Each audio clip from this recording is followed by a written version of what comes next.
Hello and welcome to Beyond the Scale, Weight Loss and Wellness. I'm your host, Coach Monica. I'm joined today by Coach Darcy, and we are here to guide you through the ins and outs of a lifestyle that's transformed not just our lives, but the lives of countless women navigating the waves of perimenopause and menopause. Whether you're here to shed weight, understand your body better, or simply find a community that gets it, you're in the right place. So sit back and enjoy the next few minutes as we tackle the hot issues of today. Everyone's journey is not like anyone else's. And I do believe that is an obvious statement, but we tend to forget that. What I learned over the years is that our own history can help inspire, motivate, empower, or even move someone into their own very next. Today, I get the honor to interview one of our own willing clients that have been walking through their own journey. So today we get to hear about Stephanie Cowan's health style change, and we get to walk with her through this past year. Welcome, Stephanie. Hi. I'm so glad that you are willing to share your story with us. So to begin, tell us a little bit about yourself, maybe a little background, and how you even maybe came across KM Health Coaching. Sure. So I am almost going to be 40 in October of 2024. I turned the big 40. I live by myself, but I do have a boyfriend and a cat. And yeah, so I have a pretty big family, and there's about 22 of us in my immediate family. And so we get together a lot, and all of our family is pretty local. But as far as like how I found KM Health Coaching, I am kind of local to Coach Monica. And so I had started seeing her stuff come up on Facebook and learning about the program that way through Facebook, and just like following her for a while and seeing, how passionate she is about her coaching. And that's what really started getting me following along with her and hearing what she had to say about everything. So, awesome. yeah. I love that. I love stories like, Yeah. How did you find that? So in our coaching practice, you know how we talk a lot about our enough moment.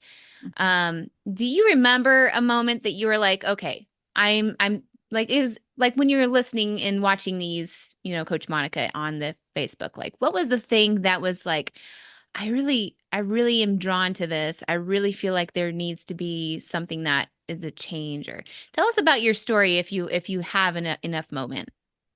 Sure. So my story is kind of like about 2 or 3 years in the making, actually. I had decided close to like the spring of 2020 that I was going to jump on this other program bandwagon and try this out.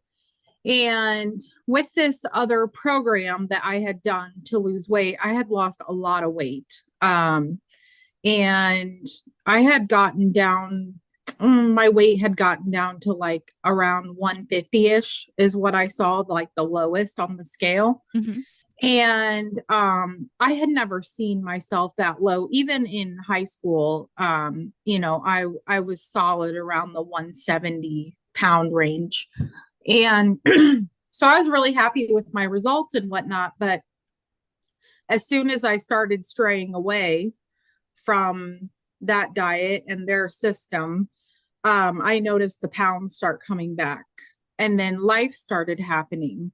And I met a gentleman and we got engaged. And then 6 months later, we ended up calling off the engagement. And so it was a lot of like emotions, and I let food really take hold of how I reacted to things. Food was kind of like my comfort.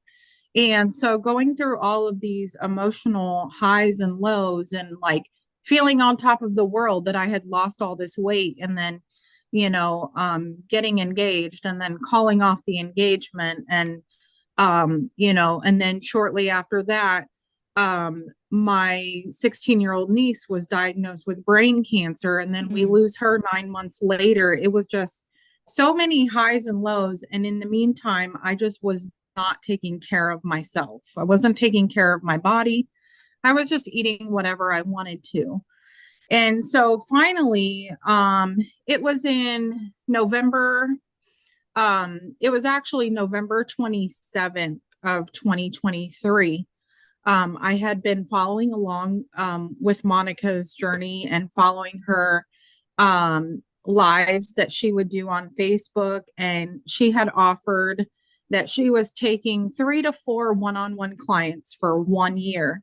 And that your requirement was like, you need to at least be able, like, you need to be like 100 pounds overweight at least for her to work with you for a year. And I thought, yeah, I definitely have like 100 pounds to lose, because by that time my weight had gotten up to almost 290 pounds from 150, where my lowest was. And I said, yeah, I said, I definitely have to do something about this weight, because I've never seen my weight over 300, and I never wanted to, because I knew that would be such a downfall moment for me mentally. And so on November 27th, I got a hold of Monica, and we did like a little one-on-one interview type thing. And she just asked me some questions and, got deep on what I wanted to accomplish. And I said, okay, I think this year-long program is for me, because I need the accountability. I need the accountability in my life, because yes, I have people who encourage me, but encouragement is way different than accountability. Yeah.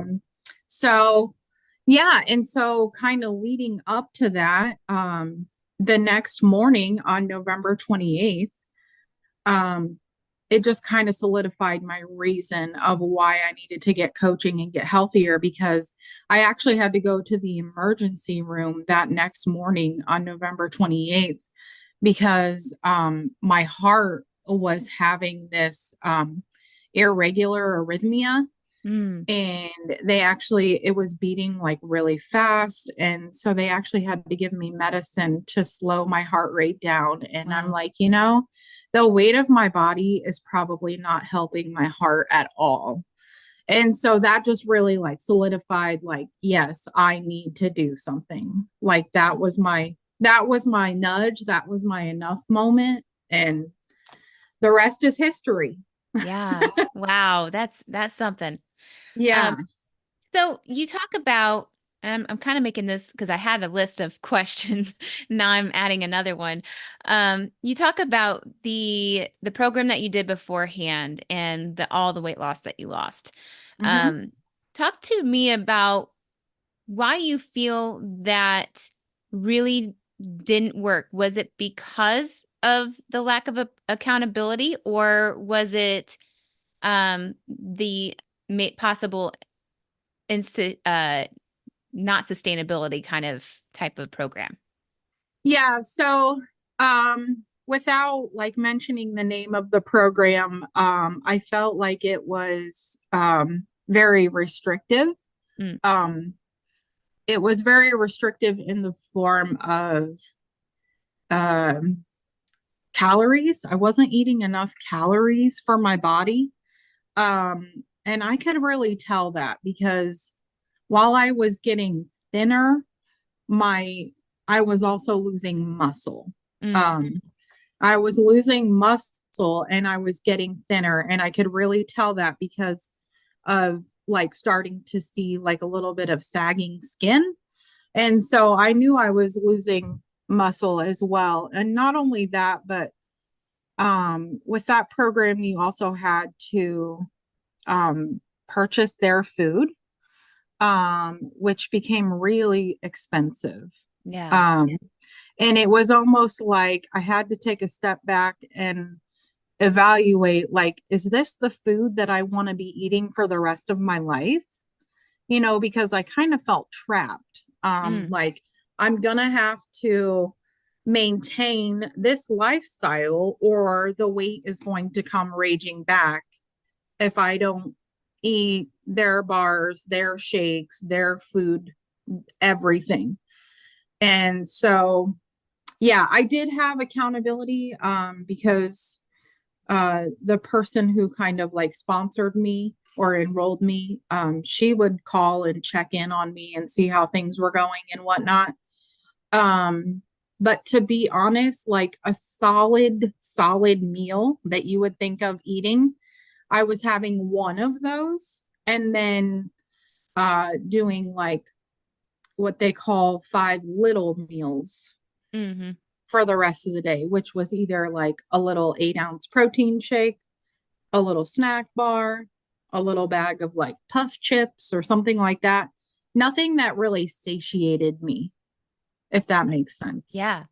Did you Yeah. did you have the energy that you in comparison now? Did you have the energy doing those small meals compared to what you do now? Not really, not in looking back. Mm. Um, I mean that was the other thing is, now that I follow a keto lifestyle, I feel like when I do get hungry, I'm not like ravenous. I'm like, oh, I'm hungry. I should eat, like my Yeah. body's telling me it wants some food. But when I had to space out during the day, like 2.5 to 3 hours before I could eat something else, I was literally like looking at the clock, like to the minute, thinking, geez, I need to eat, or like my blood sugar is going to crash or something. Like I'm going to pass out because I'm so hungry. I was so ravenous, and I Yeah. couldn't wait to eat. Wow. Um, so yeah, And yeah, it's a little bit of a different in the keto world where you are, yes, we can't wait to eat, but we're going to enjoy our food versus something that you're exactly. like trying to, I'm air quoting, fuel your body. So, yeah. Yes. Yeah. Wow. Yeah. Any more thoughts on that one, or are you ready for your next question? Throw the next question Okay. at me. Okay. So, you've been doing this for almost a year, am I right? Almost a year. Yep. Oh, December will be a year. So, okay. Okay. So, yeah. you've been through a lot of seasons, some ups, some downs, some challenging things, even in the keto lifestyle. You were going through some challenging things, when you were doing your other program, but then like life just throws us curveballs all the time. So what advice do you have for someone out there that is listening that maybe near hitting rock bottom or, struggling with making the decision on what program to follow, what is best for me, what advice do you have? Um, I think my best advice would be give yourself some credit. Give yourself some credit for even considering making a lifestyle change. I mean, that's the first step, right? The first step Yes. is admitting we have a problem, right? So Yes. give yourself some credit for at least acknowledging the fact, like, hey, I need to get help. And the second thing is, in the beginning of my journey, I doubted myself, like, am I really going to be able to do this for the rest of my life? Because I knew that I needed something that would be sustainable for until I take my last breath. Hmm. And I'm here to tell you that if you give yourself enough credit, and in starting, things will just kind of flow from there. Um, you'll start to get into like this routine and you'll start building these habits and you'll kind of create a little system for yourself, right? Because your Yeah. habits are based off of systems. And so, just definitely, I would say get the help and make sure, like I did with getting coaching with Keto Mom coaching, it's going to be sustainable. Not to like throw anything under the bus. And if this is something you've done or tried, with the diets, the pills, the shots, the surgeries, all of that, I mean, that's all fine and dandy. But if you're still struggling and you need something that is lifetime sustainable, it's definitely like adapting this keto way of eating. Um, I've seen the proof is in the pudding for me, Yeah. because I started my program basically the beginning of the year in January. And as of today, I'm about 65 pounds down. But, you It's know, amazing.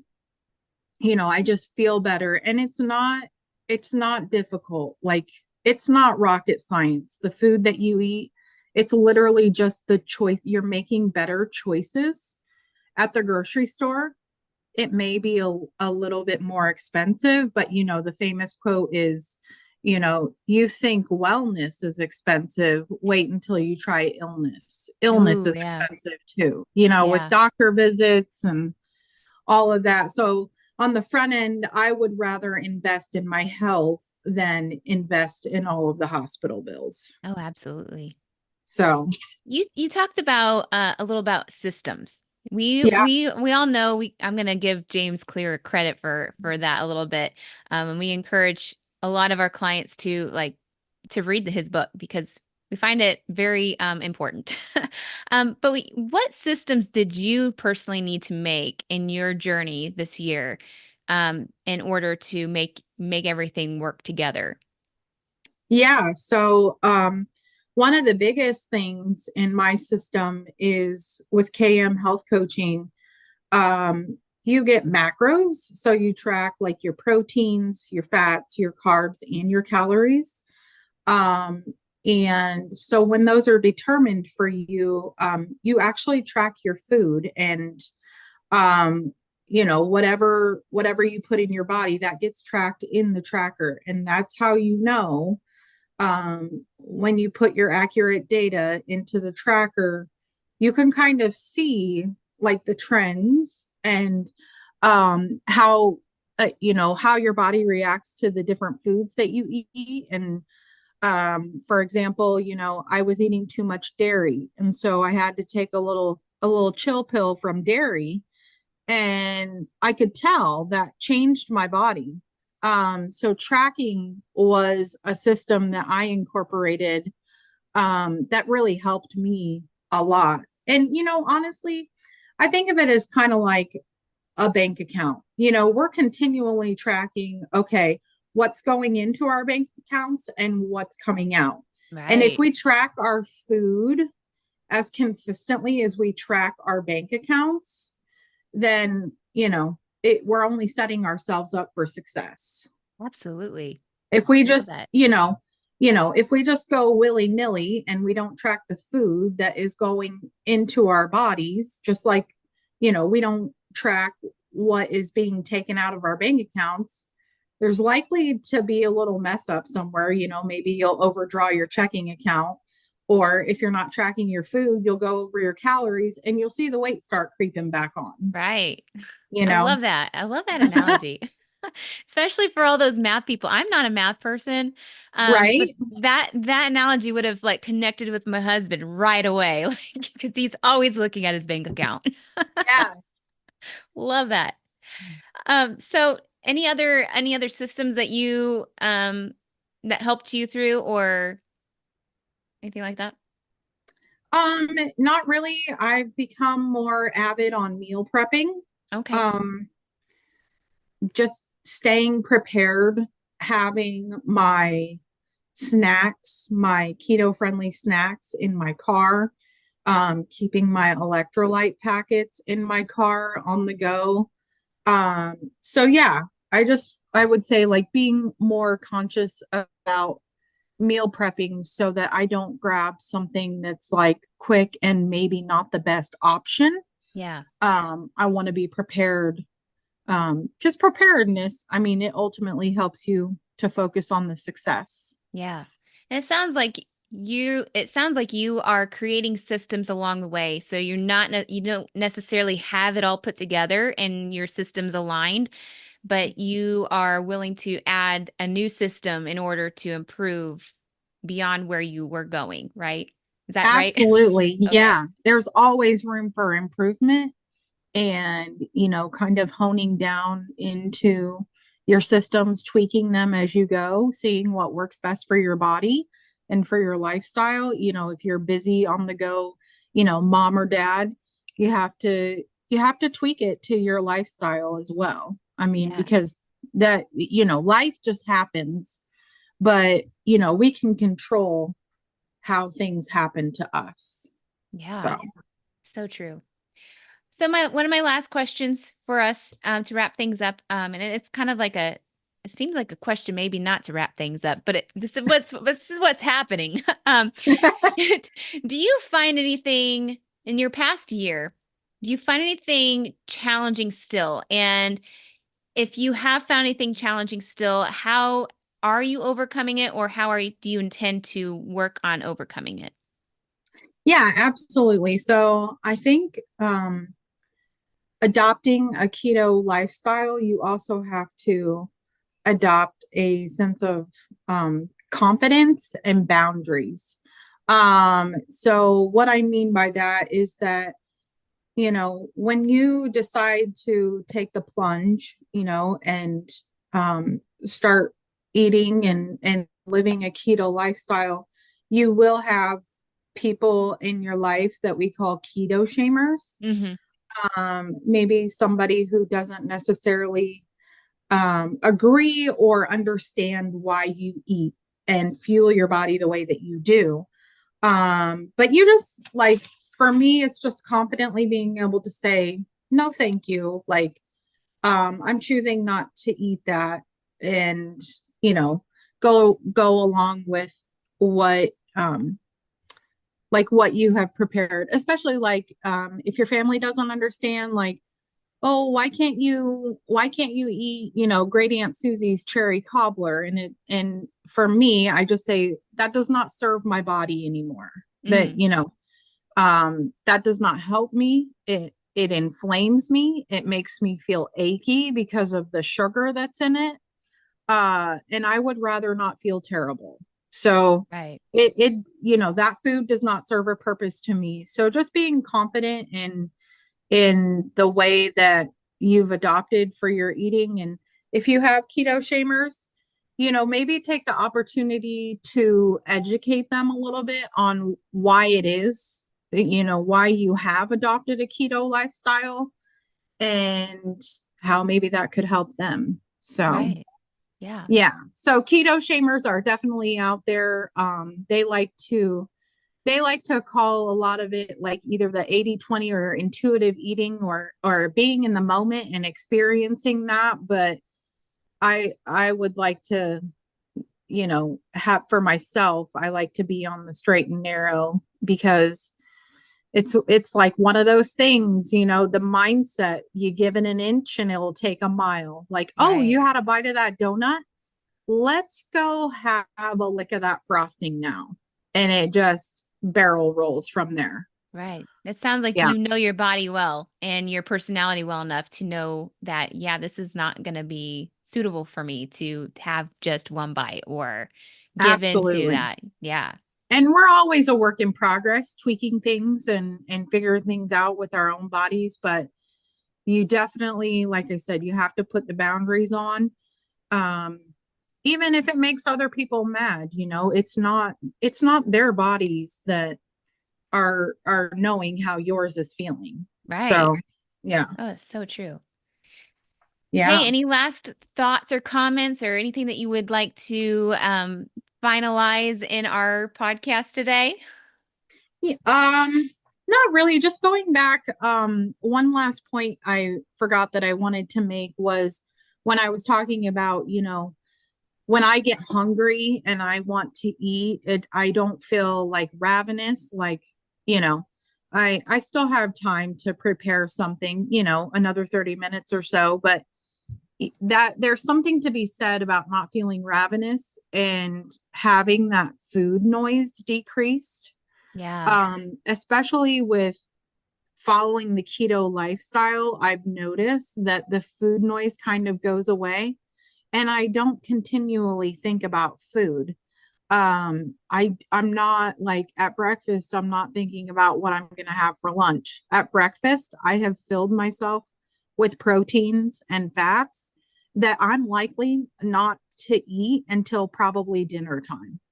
And that's just the way that my body has worked itself out now. So if you're someone who's dealing with a lot of food noise, it's going to be a change at first, but anything worth fighting for in your life requires change. Mm-hmm. And to me, whoever you are that is listening, you are worth fighting for yourself. So be willing to step out and make that change and, see where the ball rolls and see where it can take you. Yeah, that's great advice.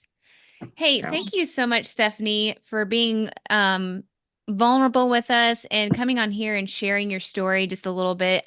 I know you personally, as your story is just inspiring, and you're like the one of the clients that is just like, you do the things, you are doing the work, you're trusting the process, and you're seeing that success. And we just, commend you for that, and we're so proud of you. So, oh, thank you. yes. So keep going strong, and thank you so much for sharing. Absolutely. Right. Thank you for having me. Yes, and to our viewers out there, we plan on we have a few more of our clients in the future podcasts that we have to record. So we're gonna do plug these in here here and there, and so we look forward to hearing from our other clients as well. So thank you for chiming in and listening, and please give us a review and a follow, and share this out to somebody that you think would inspire them to help them in their next. Bye.